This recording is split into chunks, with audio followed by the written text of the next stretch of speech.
I would like to introduce one of our other partners, Dr. John Isaac. He's going to be talking to you about hypertension, or in street terms, high blood pressure.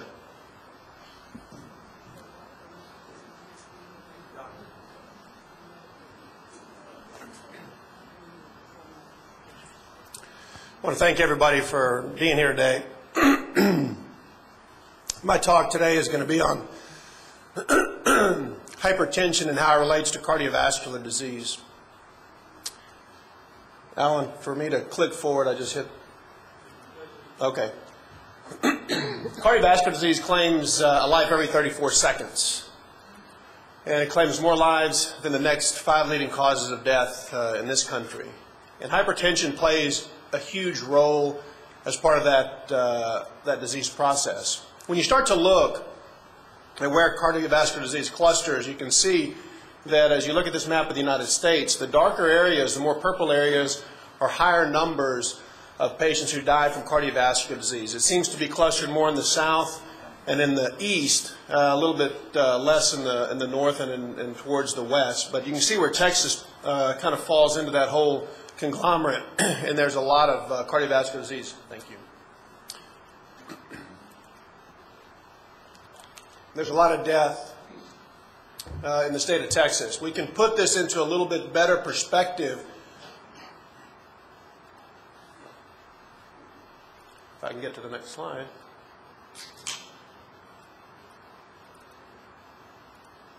Where do I need to? There it is.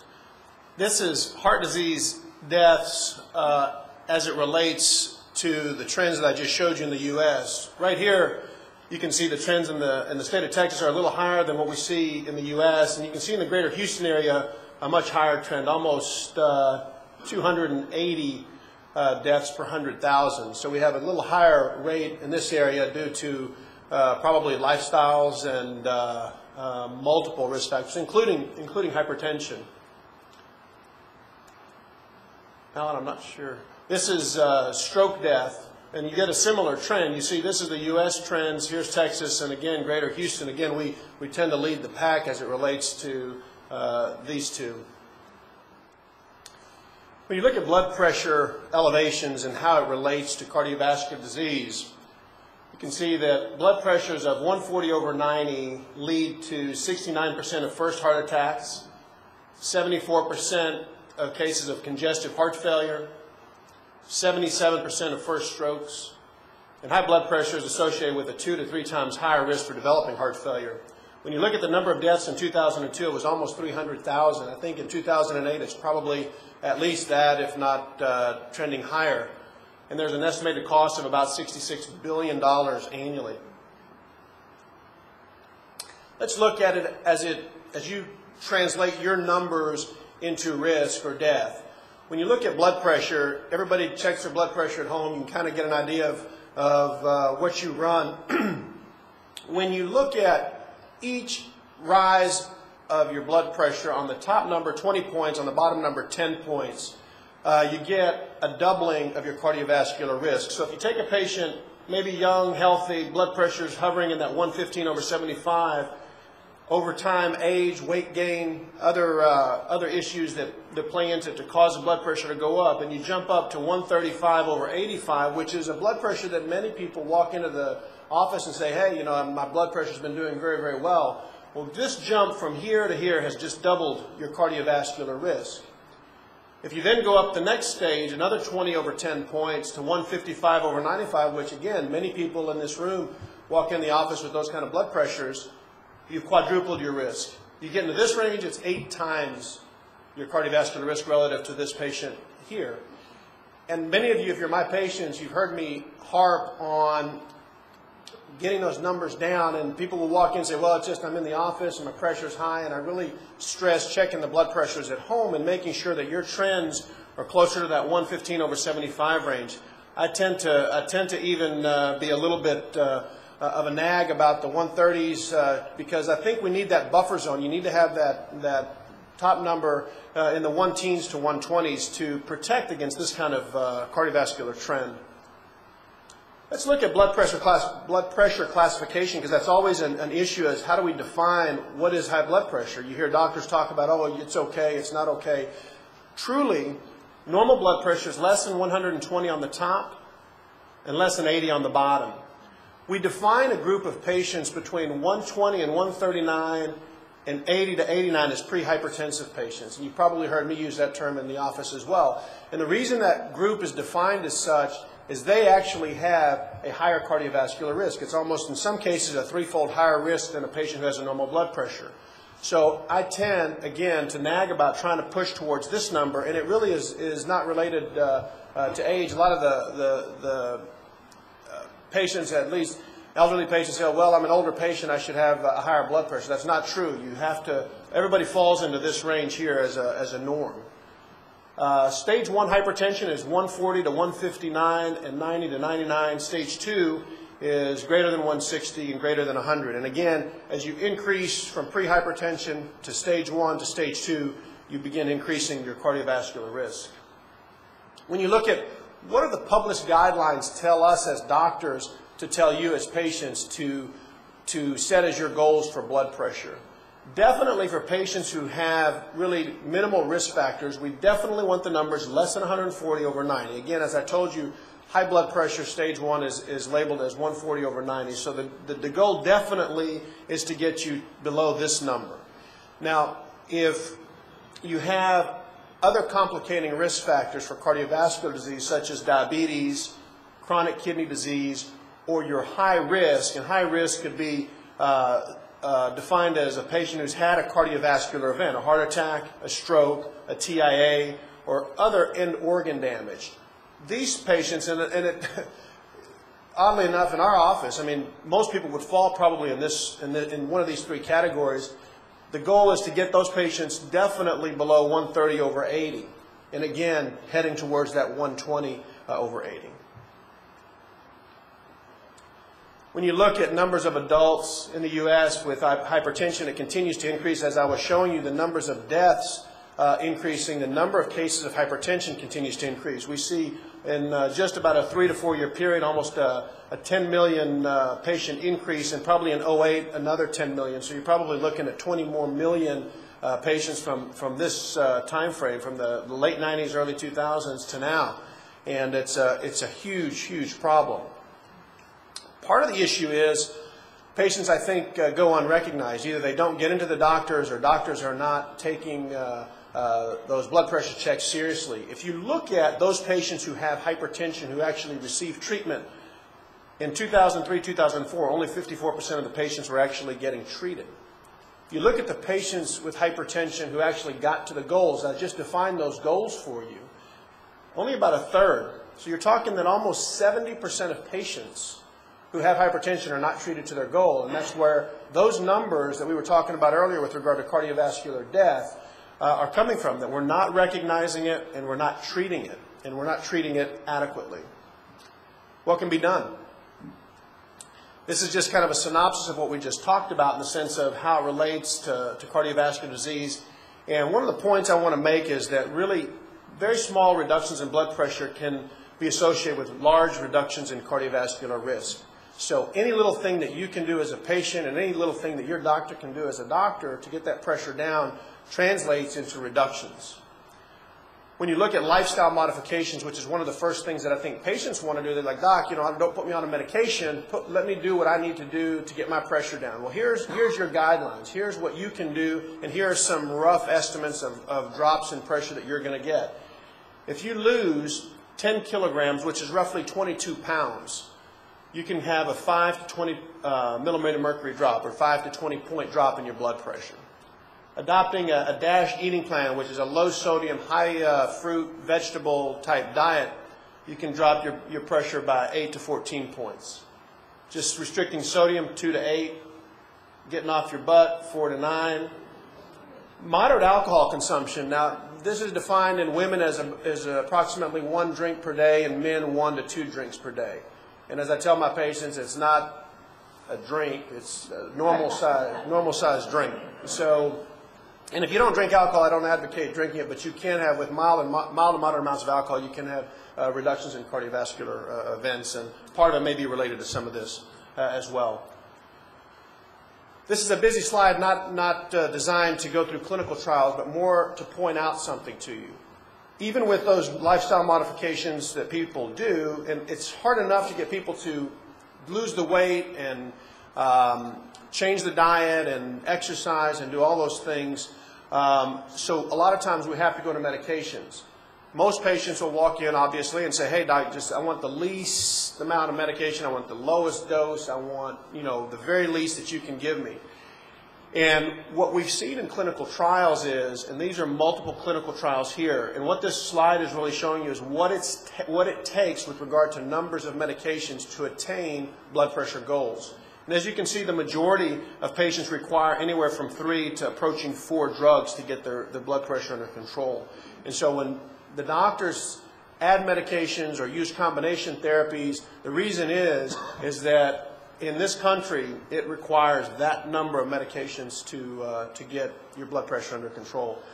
I tend to use a lot of combination medications, and I'm not going to get into different meds and all that kind of stuff, but there are a lot of combinations. The pharmaceutical companies are making combinations to make this a little simpler so that we don't have 43 pills to take, and so we have a lot of newer drugs that may be helpful in trying to reduce the number of medications. Prompt blood pressure lowering. In this trial, prompt blood pressure lowering was defined within the first 2 years. Again, I think when patients come in and we recognize blood pressure issues, I think the worst thing we do as doctors is, we'll see you back in 6 months and see what happens with your pressure. You've got to have a game plan. If you really feel that pressure is elevated in that patient, you need to give them a month with lifestyle modifications, having them check their blood pressure at home. And so y'all as patients, I think, need to take that initiative to do those things and see what happens with your pressure. If it doesn't come down, I think you need to go on medications and get the numbers down. By doing it and doing it aggressively and promptly, you will decrease your total mortality, total death, by 13% in this trial relative to those patients who kind of lingered and weren't treated aggressively. All cardiovascular events, strokes, heart attacks, those types of things decreased by 15%. When you look at fatal and non-fatal stroke, 28% reduction. So big numbers, and I think it, again, is important that we recognize it and treat it aggressively because we can begin to change the numbers that I've shown you earlier in the talk. If you just look at benefits from blood pressure lowering, this kind of puts it somewhat into perspective. Stroke incidence reductions, 35 to 40%. Big numbers. Heart attack, 20 to 25% reduction. And look at heart failure. You can reduce your heart failure risk by 50% by just getting your blood pressure under control. In stage 1 hypertensive patients with other risk factors, achieving a sustained 12 millimeter mercury reduction in systolic blood pressure over 10 years will prevent 1 death for every 11 patients treated. This is death. This isn't a stroke or a heart attack. This is actual death. And I think that the point of this slide for me is we've got to get the numbers down and we've got to maintain them. So I've got to get you back into the office every 3 to 6 months, check your pressure, make sure that we're maintaining adequate reductions and keeping you there, because over time we're going to be saving people's lives. If I can save a death, 1 in 10 patients, I mean, we see a lot of patients in our practice, and so that's a lot of deaths that we've avoided. I think that stopping or treating blood pressure successfully requires 3 things, and one is trust in your doctor, cooperation between your doctor and the patient, and I think love of yourself, to lose the weight, to stop smoking, to exercise, to do all those lifestyle modifications that we talked about to maintain adequate weight and eating habits that will help to keep the blood pressure down. This is an awesome picture, and I think it kind of says it all with regard to those 3 things. I'll take any questions. I have a cuff and I check my blood pressure quite often. And one of the trends that I have is that upon the rising, a lot of time I find that might be the high, after I've been asleep all night or taking a nap, that might be the highest point of my blood pressure, and it does vary considerably. And so would you say a lot of time I fall below what your standard is, and sometimes I'm up there above it? So right. How do you know when you need to do? Yeah, I think that what we all have to understand is blood pressure does rise and fall throughout a 24-hour period. We call it diurnal variation, and we see the blood pressure kind of go up and go down. I think that there's also a rising and a lowering of the blood pressure with different states: anxiety, pain, fear, lack of sleep. And so you've got to take a little bit of checking your blood pressure with a grain of salt. I tell people, you know, don't check your pressure 2 seconds after you jump out of the bed in the morning. Get up and move around a little bit, settle for a few minutes, and then check in. It'll give you kind of a point of where you are in the morning. I tell people check it in the evenings, so you kind of get a rough estimate of where your pressure kind of varies throughout the day. And if you're really having troubles and we're trying to get you situated on medications, you might want to even check a point midday. But you know, we don't want to. I don't like people checking pressures in extreme situations where they're, you know, just finished running 4 miles and they put the cuff on and check your pressure. That's probably not an adequate time to do it. But check it periodically throughout the day. Write those numbers down. Bring that into your doctor, and we'll see if those trends that we see throughout the day are normal trends, or if there's big spikes certain parts of the day where we can adjust medications to get that under control. Question. Yeah. Let me just get the microphone. John, can you comment on a couple of things? When are you concerned to start looking for secondary causes of hypertension? For example, the young person that probably is in their early 20s, or the person who's in their 50s and 60s that typically had well-controlled blood pressure, then suddenly becomes, you know, hypertensive despite taking their medications regularly and with no other obvious change in say, their weight or their behavior. That's a great question, and he's referring to those patients that you might have in the clinic where you start treatment, you put them on 1 drug, 2 drugs, and then 3 drugs, and really no response at all. When you start getting absolutely no response from medication therapy, you start to look for other causes such as blockages in the kidney arteries. Sometimes that can lead to excessive hypertension or high blood pressure. Certain kinds of tumors can produce hormones that can raise the blood pressure excessively and really won't be responsive to treatment with medical therapy. I think if the patient presents a little bit atypically, if they're really young, there's really no family history, and there's no other reasons for high blood pressure, I tend to start looking for other causes if it just seems like a funny case. But we tend to look for that if we get really no response to blood pressure therapy.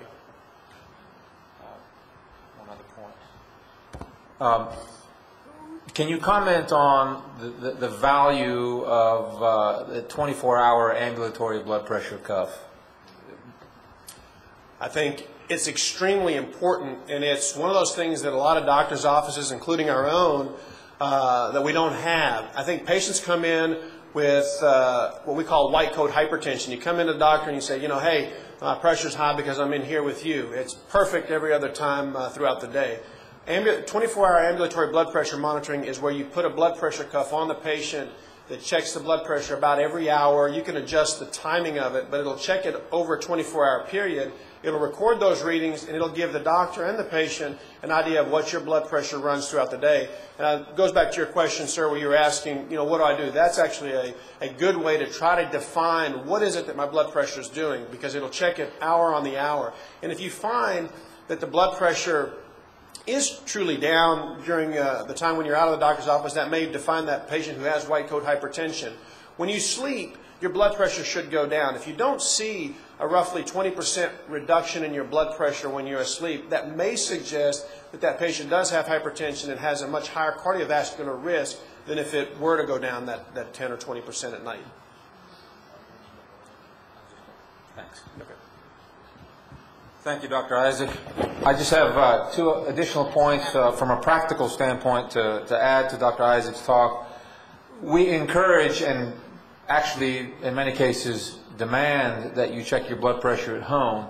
One of the things that you need to appreciate is the quality of the data that you bring back to our office is going to be important for your doctors. Not only is it how often you check your pressure, but what type of device are you using? The wrist cuff versus the arm cuff. Are you checking it with a stethoscope, or do you have the machine that automatically inflates and deflates and gives you a value?